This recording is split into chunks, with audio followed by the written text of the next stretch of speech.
Komisi Pemberantasan Korupsi (KPK) menangkap 8 orang terduga pelaku korupsi di Kabupaten Kuantan Singingi, Kuansing, Riau.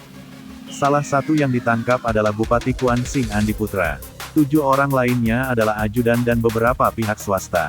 Penangkapan mereka terkait dugaan korupsi penerimaan janji atau hadiah terkait dengan perizinan perkebunan. Sangat disayangkan Bupati Kuansing Andi Putra terseret dalam kasus dugaan rasuah ini. Saat ini, Andi Putra dan para terduga korupsi lainnya menjalani pemeriksaan KPK di Direktorat Reserse Kriminal Khusus Ditreskrimsus Polda Riau, Selasa, tanggal 19 Oktober tahun 2021. Inilah sosok Bupati Kuansing Andi Putra. Andi Putra lahir di Muaro Sentajo tanggal 12 April 1987.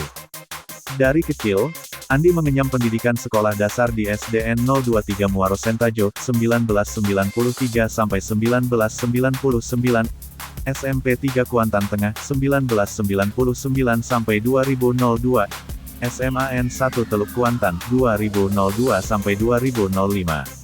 Kemudian, pendidikan S1 di Universitas Lancang Kuning, 2005 sampai 13, dan S2 di Universitas Islam Riau, 2013 sampai 2017.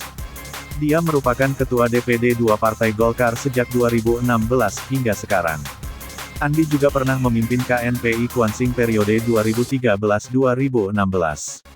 Selain itu, Andi pernah menjabat sebagai Ketua Komisi A tahun 2009-2012, Ketua Komisi C 2012-2014. Andi juga pernah 2 kali menjabat sebagai Ketua DPRD Kuansing yakni periode 2014-2019 dan 2019-2020. Andi Putra adalah anak Sukarmis.